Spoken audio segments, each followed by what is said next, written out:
안녕하세요. 개와 고양이 영양학을 공부하는 수의사 조우재입니다. 오늘은 이제 마지막 시간으로 고양이에서 물에 대한 내용을 좀 알아보도록 하겠습니다. 고양이들은 이 오줌을 농축해서 이렇게 놓는 애들이기 때문에 물을 어떻게 활용하느냐에 따라서 건강 상태가 왔다 갔다 할 수 있기 때문에 그래서 중요하다라고 할 수 있는 영양소이고요. 요거는 잘못 주게 되면은 건강에 아주 치명적입니다. 고양이한테 적당한 음수량, 그리고 우리 고양이가 물을 너무 많이 먹어서 혹은 물을 너무 적게 먹는 애들한테는 어떠어떠한 영향이 있는지와 그리고 앞으로 물 관리할 때 뭘로 해줬으면 좋겠다라고 하는 독자들의 질문들이 있습니다. 여기에 대해서 알아보는 시간을 갖도록 하겠습니다.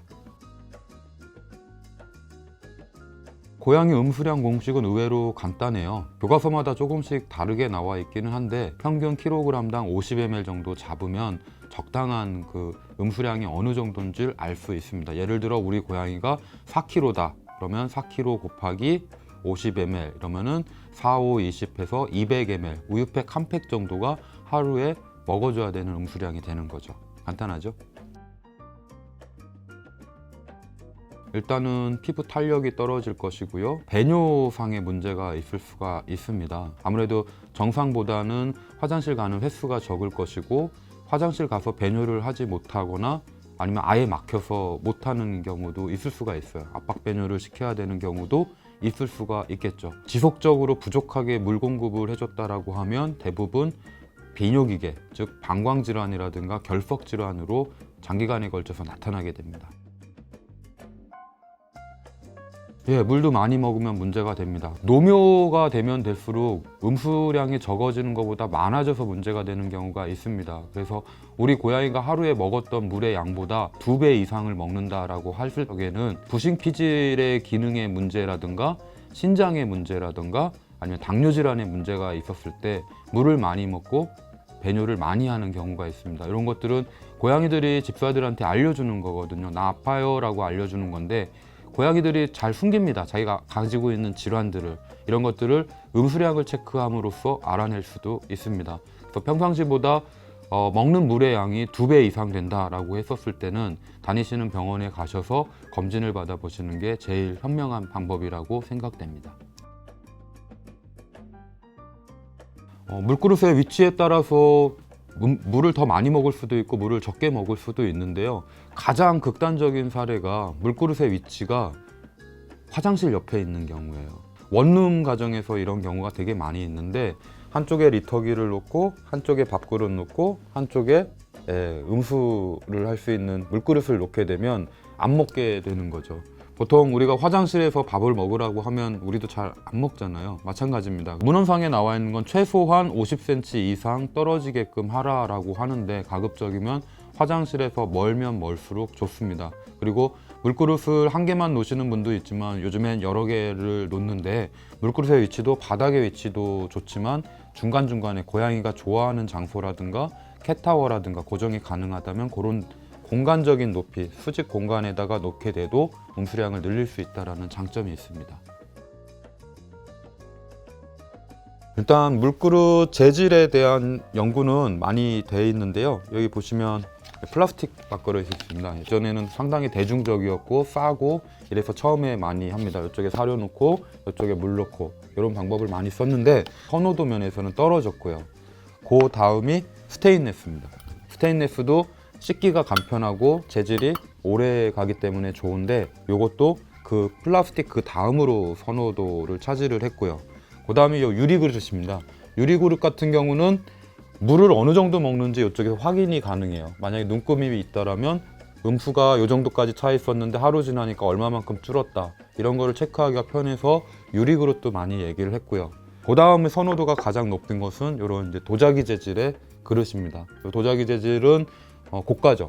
고가인 대신에 음수량을 늘리는 데 도움이 된다라고 해서 변천사를 보시게 되면 플라스틱서부터 스테인레스, 유리그릇, 그다음에 도자기 그릇까지 이렇게 돼 있고 내가 물을 얼마만큼 줬느냐 그리고 얼마만큼 먹었느냐 이거를 평가를 해야 되기 때문에 사기 재질이건 유리 재질이건 스테인레스건 간에 가급적이면은 가운데에 점선 표시가 돼 있어서 이게 함량이 어느 정도다, 내가 400까지 따랐는데 하루 지나고 보니까 200 정도 됐는지 150으로 됐는지 해서 음수량을 유추할 수 있는 그런 물그릇을 주시는 게 좋고, 이걸 기록을 해 놓으시면 더 좋습니다. 요 4개는 재질이 다 같아요. 그런데 모양이 좀 다르고, 그다음에 볼의 그 넓이, 깊이가 조금씩 다릅니다. 여기서 이제 굳이 고르자라면 5kg 정도의 성묘다라고 가정을 했었을 때 저는 요거하고 요걸 고를 것 같아요. 요거하고 요걸 고른 이유는 고양이들이 먹었었을 때 얼굴이 다 들어갈 수가 있습니다. 예, 반면에 이렇게 좁은 밥그릇 같은 경우는 얼굴이 들어가게 되면 수염이 닿게 되죠. 그렇게 되면 좀 물을 먹는데 좀 제한적인 고양이들이 있고요. 그리고 이렇게 작은 것은 새끼 고양이들한테는 알맞겠지만 이 물이 어느 정도 들어가질 않습니다.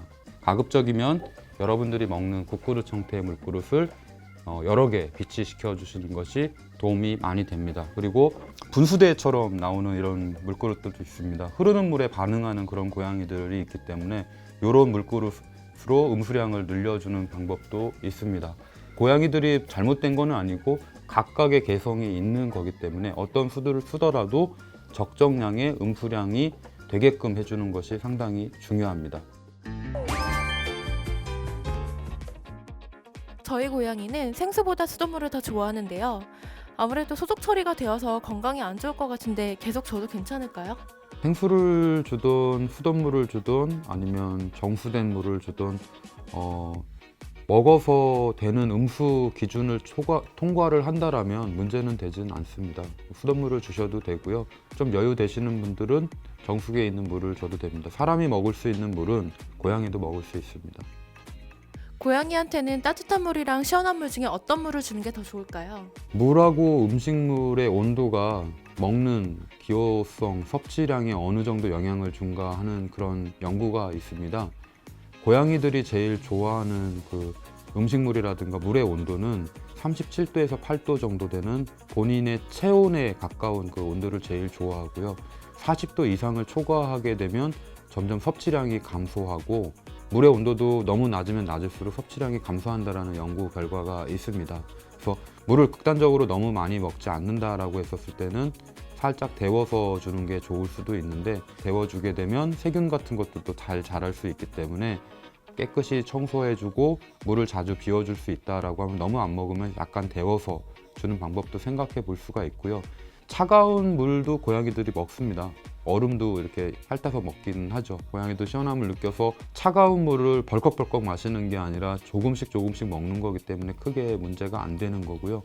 가급적이면 얼음 물을 녹인 4도씨 정도 되는 그런 물을 바로 주는 것보다 상온에 있는 물을 주는 게 건강상으로는 훨씬 더 도움이 될 수 있습니다. 저희 집 고양이는 물 마시는 걸 너무 싫어해요. 물을 잘 먹게 할 수 있는 방법이 없을까요? 극단적으로 물을 안 마신다라고 하는 그 보호자분들 중에서는 하루의 음수량을 정확하게 측정을 못 하시는 분들이 있을 수가 있어요.